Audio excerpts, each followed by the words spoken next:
본문 말씀 이사야서 60장 1절에서 6절입니다.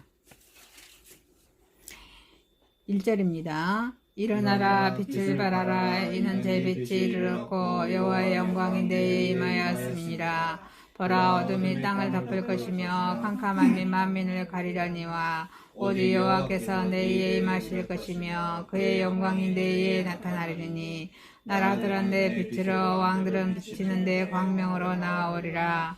내 눈을 들어 사방을 보라. 무리가 다 모여 내게로 오느니라. 내 아들들은 먼 곳에서 오겠고 내 딸들은 안기어 올 것이라.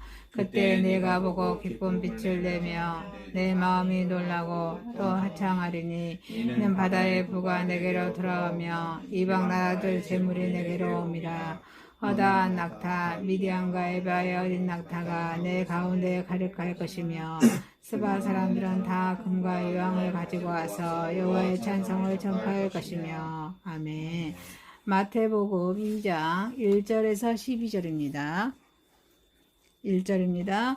헤롯 왕 대수께서 유대 베들레헴에서 나심에 동방으로부터 백사들이 예루살렘에 이르러 말하되 유대인의 왕으로 나시니가 어디 계시냐. 우리가 동방에서 그의 별을 보고 그에게 경배하러 왔노라 하니 헤롯 왕과 온 예루살렘이 듣고 소동한지라. 왕이 모든 대제사장과 백성의 서기관들을 모아 그리스도가 어디서 나겠느냐 물으니 이르되 유대 베들레헴이니 이는 선지라 이렇게 기록된 바 또 유대 땅 베들레헴아 너는 고대 거울 중에서 가장 작지 아니하도다. 내게서 한 다스리는 자가 나와서 내 백성 이스라엘의 목자가 되리라 하였습니다. 이에 헤롯이 가만히 박사들을 불러 별이 나타난 때를 자세히 묻고 베들레헴으로 보내며 이르되 가서 아기에 대하여 자세히 알아보고 찾거든 내게 구하여 나도 가서 그에게 경배하게 하라. 박사들이 왕의 말을 듣고 갈새 동방에서 보던 그 별이 문득 앞서 인도하여 가다가 아기 있는 곳 위에 머물러 서 있느니라.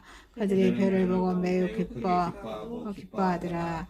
집에 들어가 아기와 그의 어머니 마리아가 함께 있는 것을 보고 엎드려 밝게 경배하고 보배압을 내려 황금과 유황과 몰약을 예물로 드리니라. 그들은 꿈에 헤롯에게도 돌아가지 말라 지시하심을 받아 다른 길로 고국에 돌아가니라. 아멘. 에베소서 3장 1절에서 6절입니다. 1절입니다. 이러므로 그리스도 예수의 일로 너희 이방인들을 위하여 갇힌다 된 나 바울이 말하거니와 너희를 위하여 내게 주신 하나님의 그 은혜의 경륜을 너희가 들었을 터이다. 그 계시로 내게 비밀을 알게 하신 것은 내가 먼저 간단히 기록한과 같으니 그것을 읽으면 내가 그리스도의 비밀을 깨달은 것을 너희가 알 수 있으리라.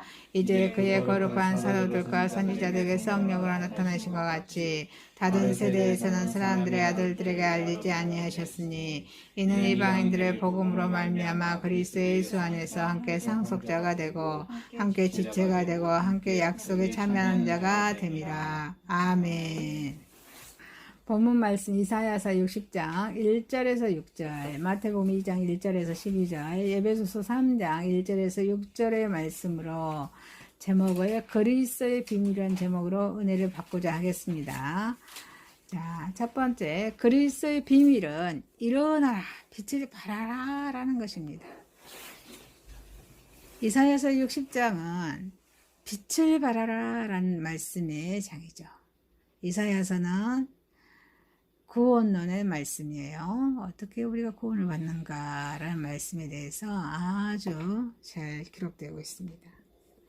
이 이사야 선지자를 통하여 1절에 일어나 빛을 발하라고 명령하신 하나님의 말씀은 현재 저와 여러분에게 사는 저희들에게 해당하는 아주 중요한 말씀입니다. 성경은 성경 66권이죠. 이 하나님의 말씀이죠. 성경은 우리 성도들을 빛의 자녀라 칭합니다. 성도를 빛의 자녀라 칭합니다. 에베소서 5장 8절에 말씀하십니다. 너희가 전에는 어둠이더니 이제는 주 안에서 빛이라. 빛의 자녀들처럼 행하라 말씀하십니다. 이 빛의 자녀인 성도는 그 시대의 어둠을 몰아내고 그 시대의 역사 속에서 하나님의 말씀의 등대를 굳건히 세워야 할 의무가 있는 것입니다. 그러기 위하여 저와 여러분은 일어나서 빛을 발하여라 하는 것입니다. 어둠이 심한 곳일수도 필요한 것은 뭐가 필요해요? 빛이 필요합니다. 어둡기 때문에 그 어둠을 몰아내는 빛이 필요한 것입니다. 이러한 빛은 자연적이고 인공적인 빛이 아니라 하나님의 말씀으로 거듭난 성도의 그런 행실입니다. 아멘이십니까? 그래서 하나님의 말씀만이 유일한 빛이요, 그 말씀으로 살아가는 성도의 삶이 어둠을 비추는 빛이 됩니다. 그러면 성도는 왜 일어나서 빛을 발해야 하는지, 그리고 그 빛된 성도의 역할은 어떠한 것인지 한번 보겠습니다. 그리스도의 비밀은 왜 빛을 발해야 할까요?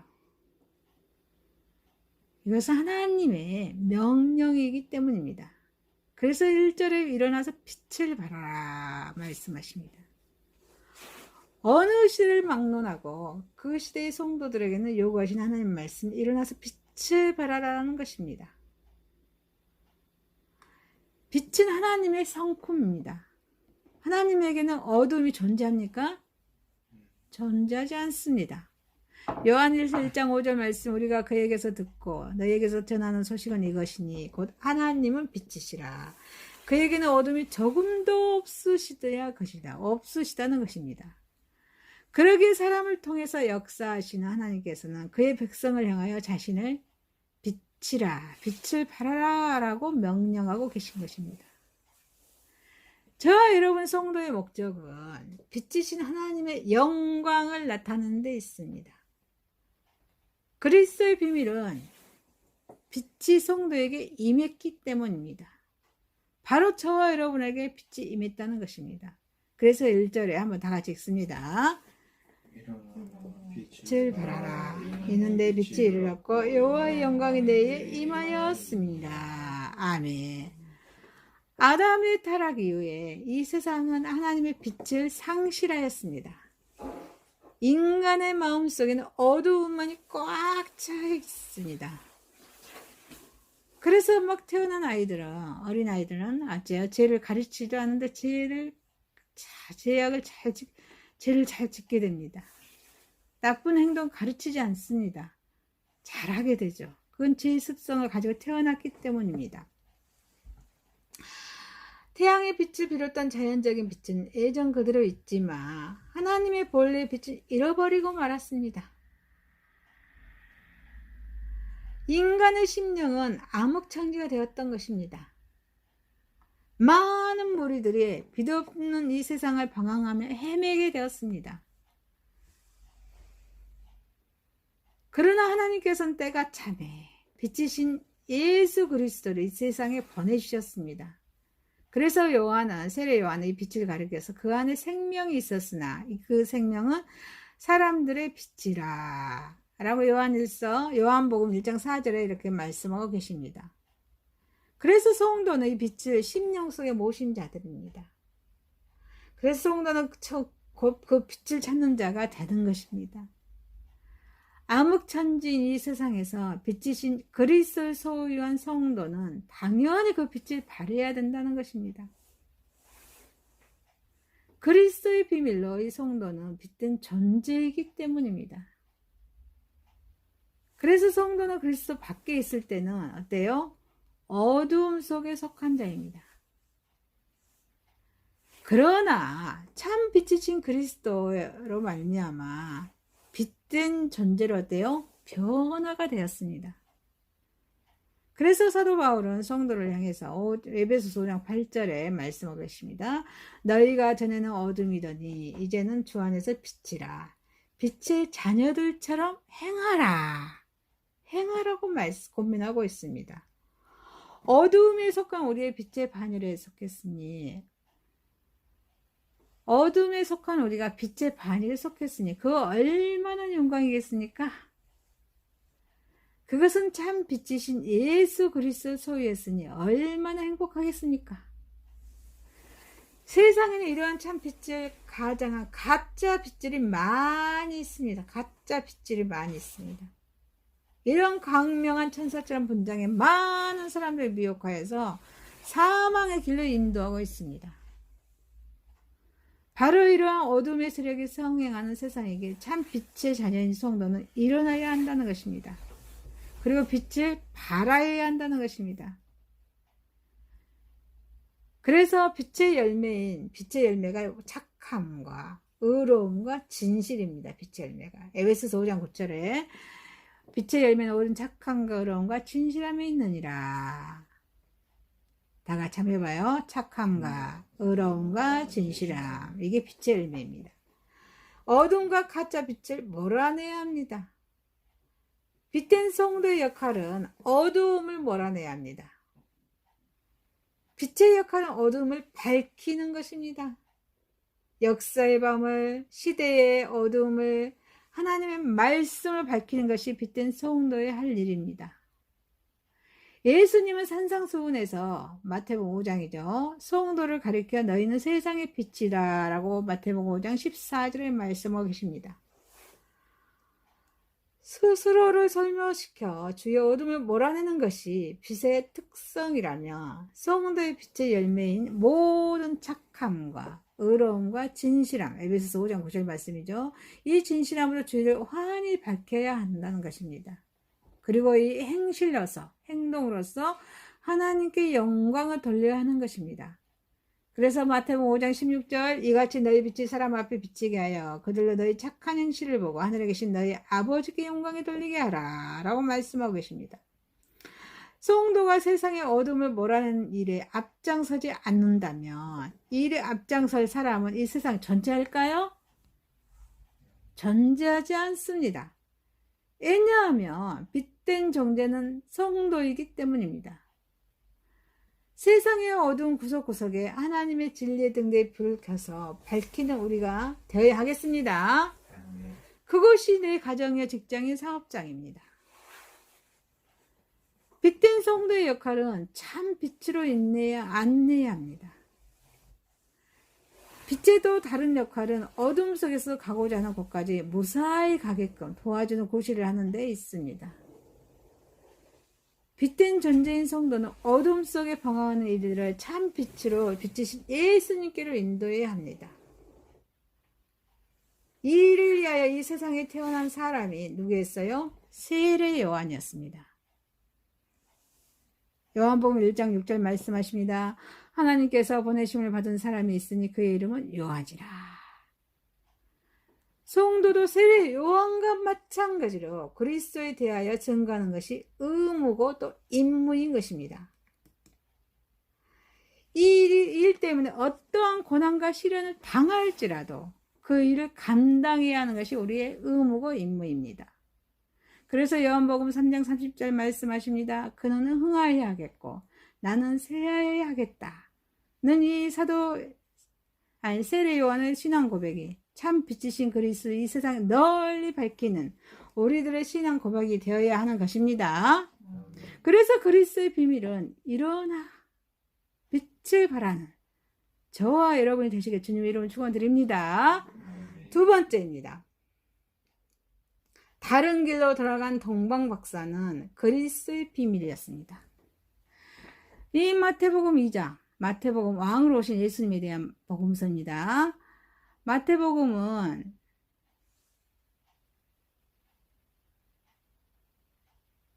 예수님이 왕으로 오신 예수님에 대한 복음서예요. 그래서 1장에서 족보가 탄생하죠. 그 2장에서는 예수님이 탄생하자 어때요?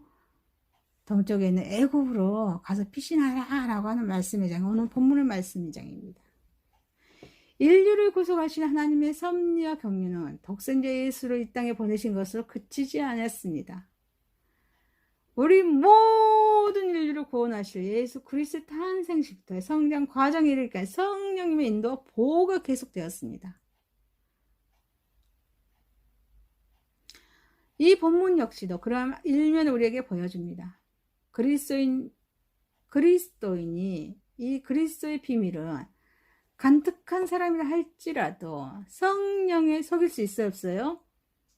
속일 수가 없습니다.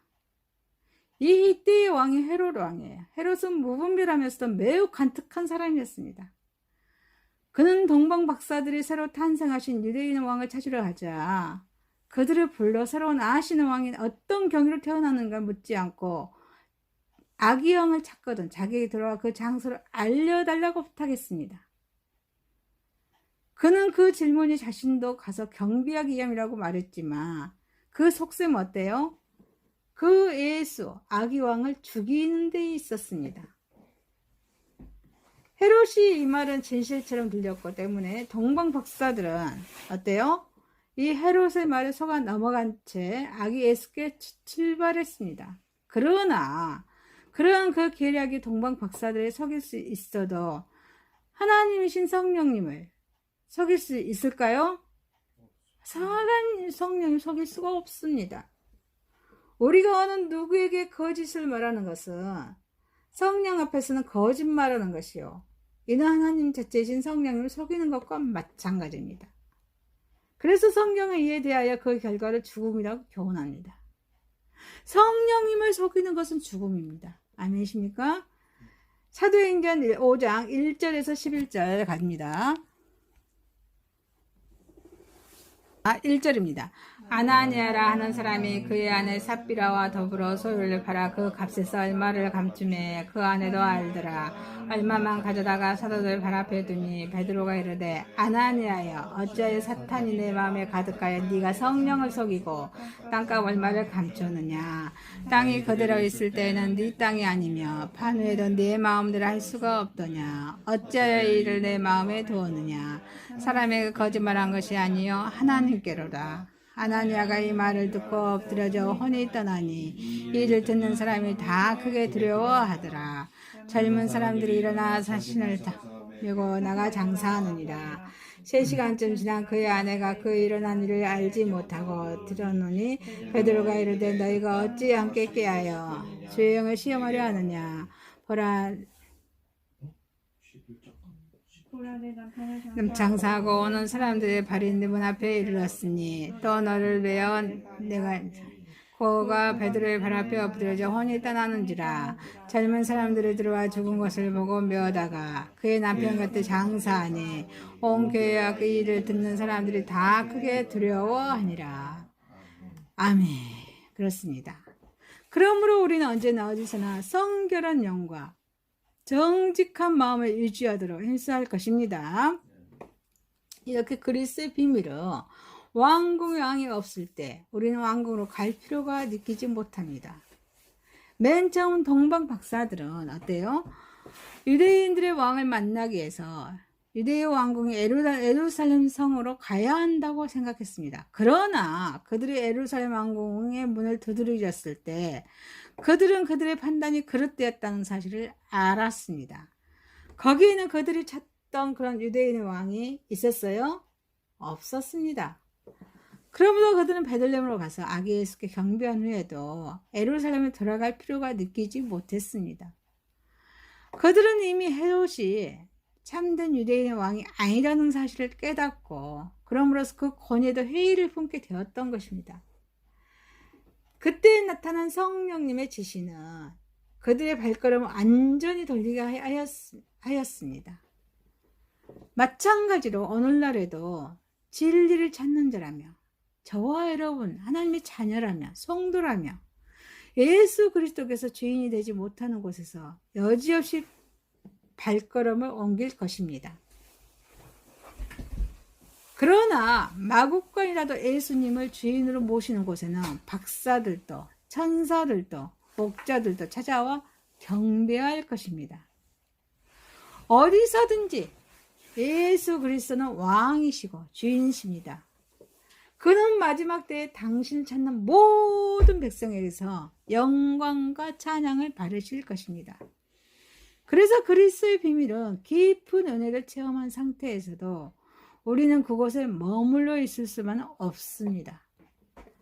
동방 박사들은 만왕의 왕으로 오신 아기 예수를 보고 경배하기 위해서 머나먼 길을 찾아왔습니다. 그러므로 그들이 아기 예수를 만났을 때 그 기쁨 이루 헤아릴 수 없이 대단한 것이었습니다. 그러나 그들은 베드로와 같이 우리가 여기 있는 것이 좋사오니 마태복음 17장 4절이죠. 변화산 사건인데 베드로가 예수께 여쭈어 우리가 여기 있는 것이 좋사오니 만일 주께서 원하시면 내가 여기서 초막셋을 짓되 하나는 주님을 위하여 하나는 모세를 위하여 하나는 엘리야를 위하여 하리이라. 이 말씀처럼 그곳에서 예수님과 함께 기거하려 하지 않았습니다. 그들은 그 기쁨 가운데 마냥 머물러 있지 아니하고 다음날 베들레헴을 따라서 고국으로 돌아간 것입니다. 왜냐하면 아기와 함께 경배하는 일도 중요하지만 그들에게는 자기의 생업에 충실해야 하는 것도 중요하였기 때문입니다. 우리는 하나님께서 우리에게 은혜를 주시면 결코 세상을 등지고 은혜의 기쁨만을 누리고 살라고 주신 것이 아님을 알아야 합니다. 세상은 하나님으로부터 성도들에게 이임된 사역의 터전입니다. 늘 강조하죠. 여러분의 사역의 터전이 이 세상입니다. 그러므로 깊은 은혜를 체험하면 할수록 그 은혜에 힘입어 세상을 향해 나아가야 하는 것입니다. 아니십니까? 그리스도의 비밀은 길이 아니면 그 길이 첩경이라도 피해가야 합니다. 옛말에 길이 아니면 가지를 말라라는 말이 있습니다. 이 말은 정도가 아니면 그 길이 탄탄되도록 하더라도 피하여 가라는 것입니다. 그러나 이것이 결코 쉬운 일은 아닙니다. 예수님께서는 그 길이 좁고 협착하여 찾는 이가 적고 좁은 길이라고 말씀하십니다. 그럼에도 불구하고 우리는 그 길을 가야만 합니다. 왜냐하면 그 길은 우리를 생명으로 인도하는 길이기 때문입니다.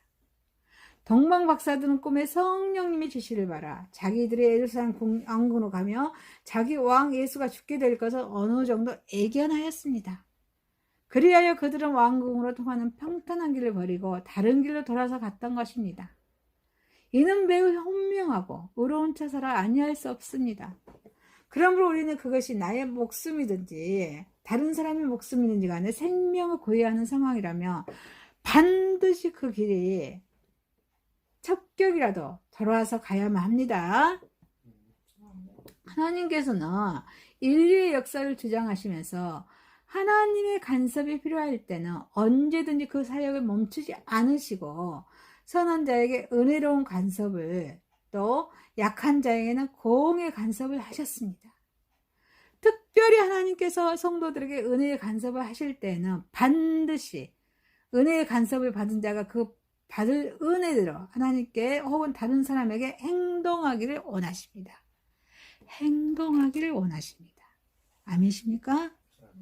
그러므로 우리는 본문의 이런 동방 박사들과 같이 자신의 희생을 감수하더라도 은혜 받은 자로서 마땅한 행위를 하여야겠습니다. 다른 길로 돌아간 동방 박사는 그리스도의 비밀로 길이 아니면 그 길이 첩경이라도 피해가는 이 동방 박사들처럼 저와 여러분 되시게 주님의 이름으로 축원드립니다. 자, 세 번째입니다. 그리스도의 비밀입니다. 이 그리스도의 비밀은 무엇일까요? 에베소서는 옥중서신이죠. 바울이 로마서에서 에베소 교회를 향해서 쓴 서신서입니다. 이방인들에 대한 후사의 말씀이죠. 3장이. 그래서 에베소서는 몸으로 오신 예수님에 대한 말씀으로 기록하고 있습니다. 에베소 전체 본문 중심이 이 3장의 말씀이라고 할 수 있습니다. 바울이 제6장으로 재는데 이 본문의 말씀이 가장 중심 사상이라 할 수 있습니다.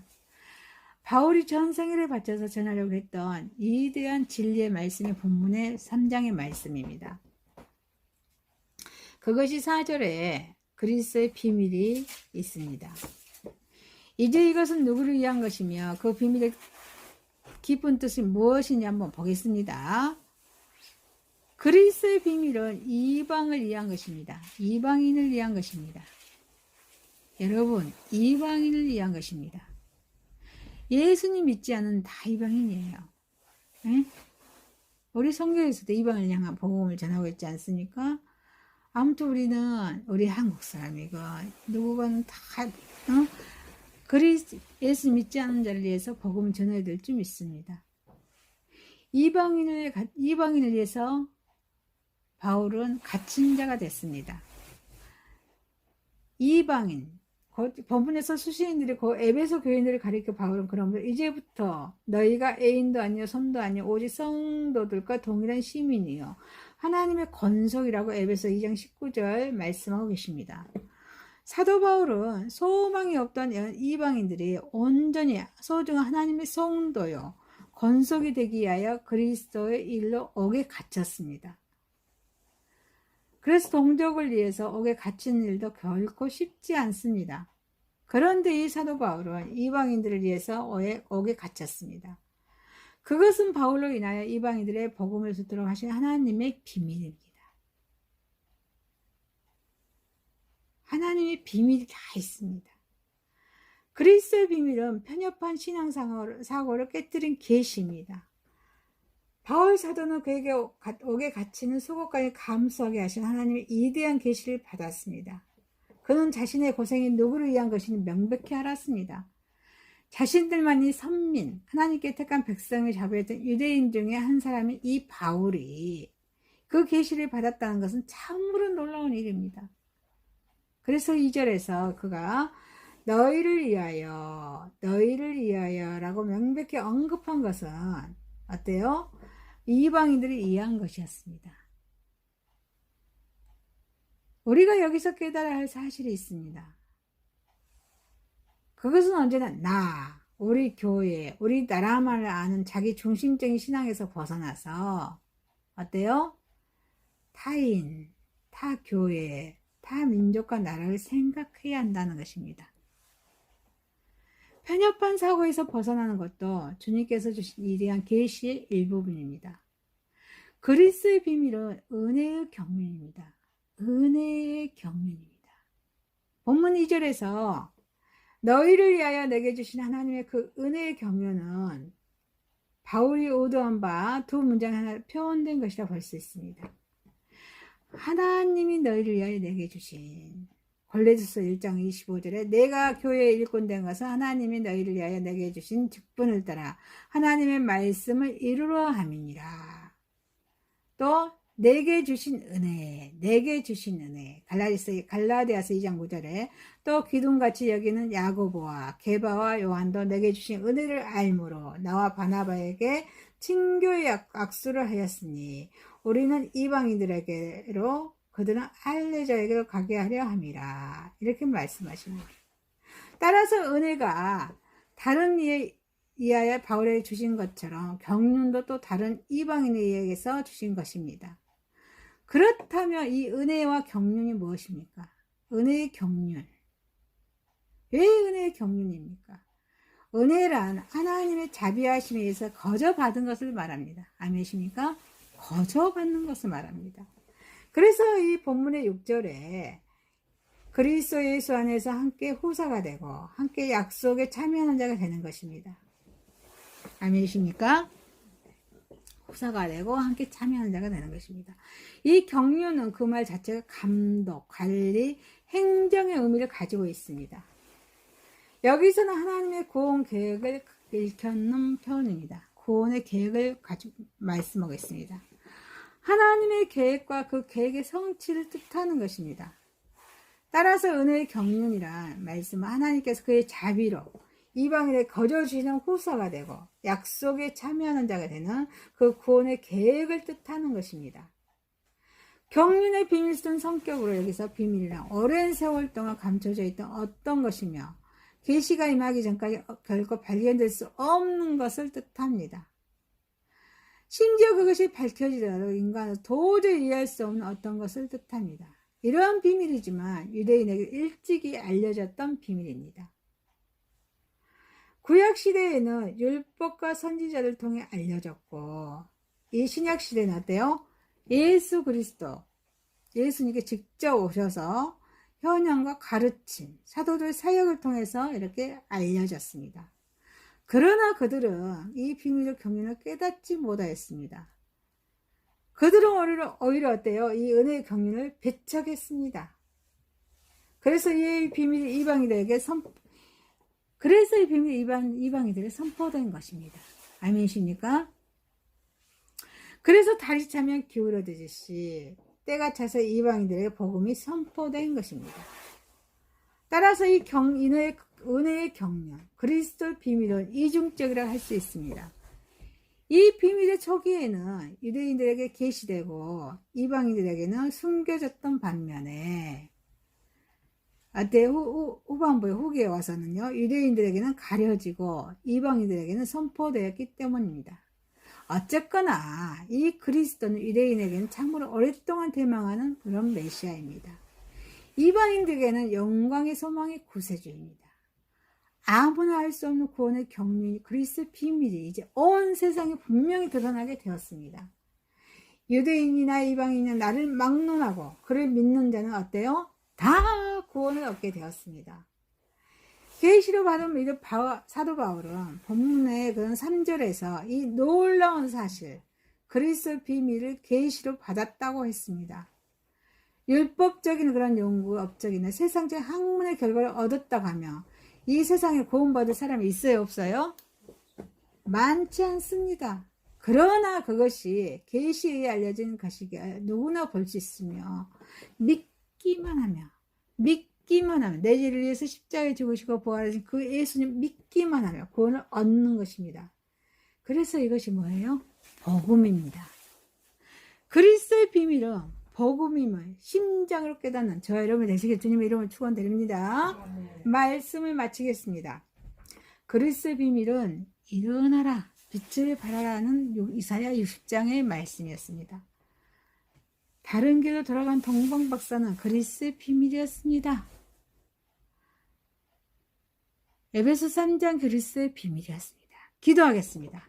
사랑의 하나님 아버지, 그리스도의 비밀은 기쁜 소식인 복음과 빛을 발하게 하시고 동방박사들로 다른 길로 걸어간 것처럼 길이 아니면 길이 첩견이라도 피해가게 하여 주옵소서. 송구 영신 예배께 드리오니 주님 우리의 지혜를 허락하여 주시고 주님 말씀에 순종을 나가시는 은총을 베풀어 주옵소서. 예수님의 이름으로 기도드리옵나이다. 아멘.